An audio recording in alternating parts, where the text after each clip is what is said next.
It's occupied. I said it's occupied.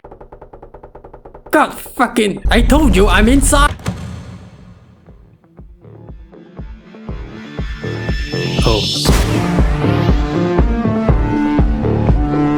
Are you a masochist, but also a sadist? Are you a power bottom who likes getting dominated, but you also want to dominate? If you answered yes to all those questions, get help. Deadbolt, a side-scrolling, stealth-action hybrid game guaranteed to satisfy your crippling addiction of sadomasochism. It's punishing but gratifying, frustrating yet satisfying. You play as the incarnation of death himself, going from room to room, building to building, liberating the souls of the undead from their immortal bodies. Why, you ask? Because the fireplace told you so. Now go blow shit up and get fucked while you're at it. Use pistols, shotguns, rifles, knives, hammers, big gun, tiny gun, to teach the filthy, unwashed masses that it's never a good idea to get on the bad side of a goddamn fireplace. Gameplay. You sit by the fire and listen to it go off about why it wants someone dead. He's your boss, and that's your mission. Read the intel for the mission before you depart. Or, you know, don't. You're here to learn the hard way after all. What's that? Where's all the firepower I was talking about?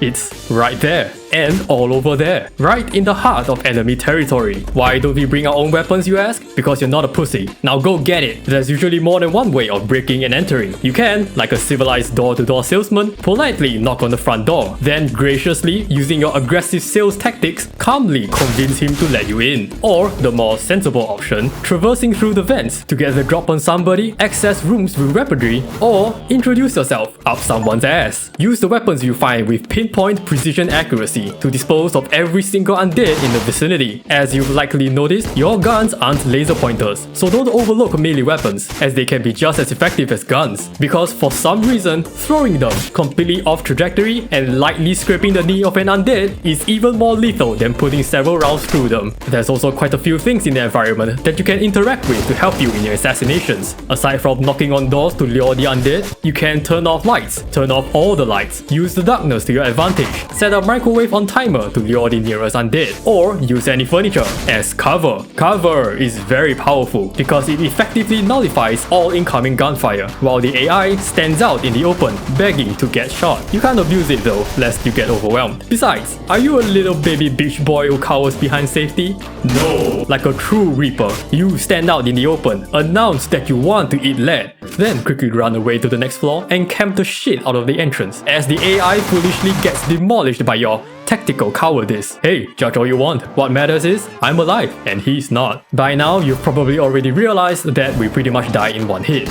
So, expect to die a lot and restart a lot, especially if you're looking to 5-star every single mission. Why?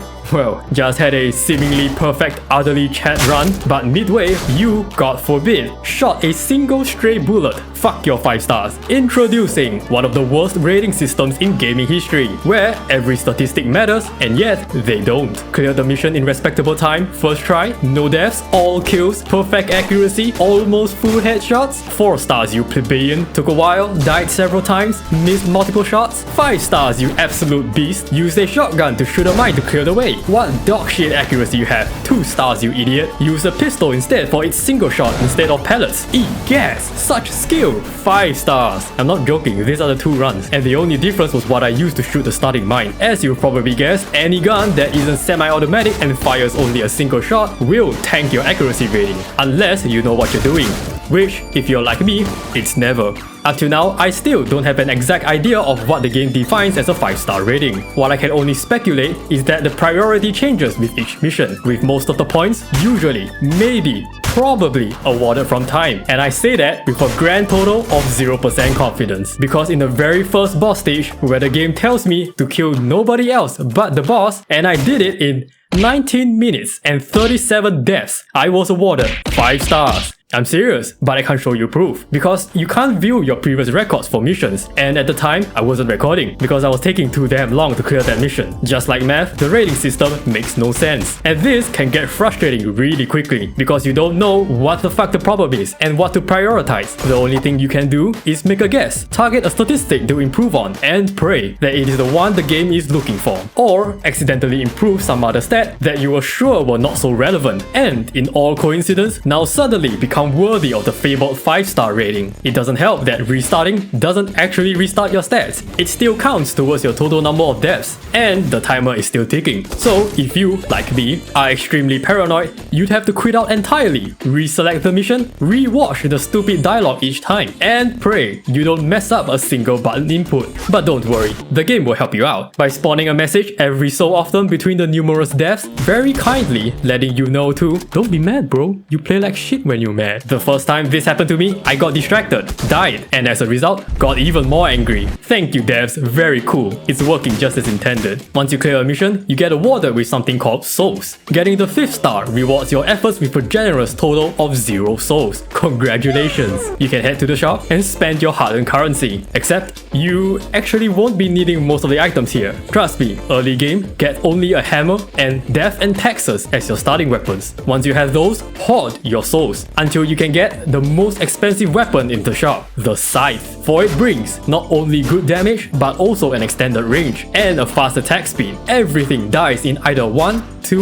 or 3 hits, no exceptions. And this can actually allow you to approach a mission completely differently because stealth and strategy. Firing a gun willy-nilly will send everybody within one room apart to come for that sweet Reaper ass. And yes, that includes the floor above and below. The AI will make a beeline straight to the source of the noise. Once there, they will either take cover in the next room or straight up charge the room you are in depending on the type of enemy. They are aggressive and a bit unpredictable at times, but there are definitely ways to manipulate the AI for more consistency.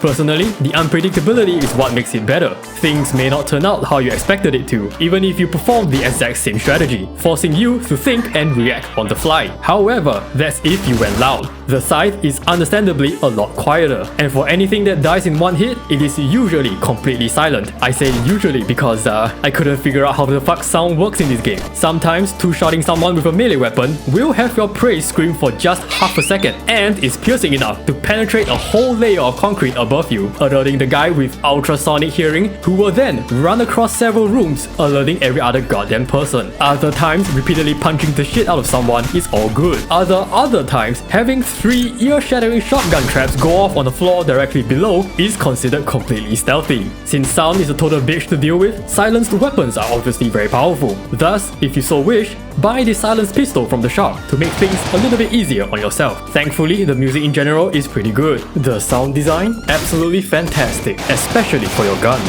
which helps a lot with the potential repetitiveness of restarting a mission a million times over. I'm probably biased, but I think the best track is the one at your home base, which doesn't involve playing a mission.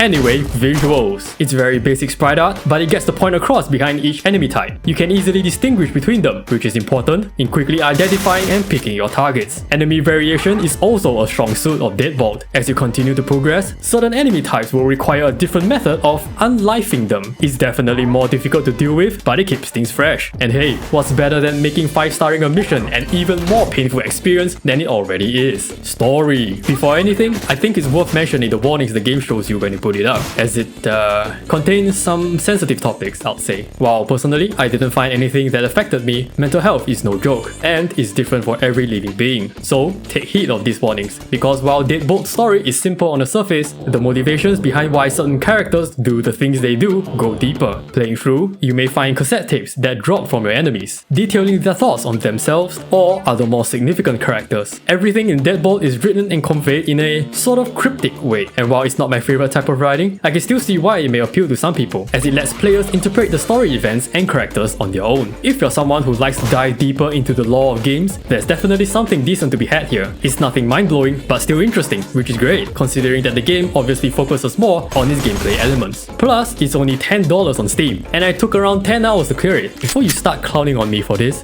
is me, attempting to figure out the rating system, trying to 5-star every mission, and then giving up for some of them. That's why it took so long, and it's not because I suck at the game, okay? Okay. For the amount of content, pain, and enjoyment, I'll say it's well worth it. Plus, if you can't get enough of the game, there's custom maps to make your own and play other people's. Or play hard mode that is unlocked after you beat the game for the first time. Still not enough? Try to get every achievement, including completing the entire game without dying or quitting, and completing the entire game within 1 hour without quitting. That should last you another I don't know, around 6 years or so, go watch a speedrun of this game after you finished it for the first time and realize that the shop is even more useless than it already is. Not even the site makes it. Now, to be clear, I'm pretty sure it is intended to be designed this way, as the shop is mainly just to provide players who may not be used to these type of games with an optional buff at the start of a mission. Whatever the case, if you like the gameplay loop of constantly dying, retrying, and learning with each death to come out on top at the end,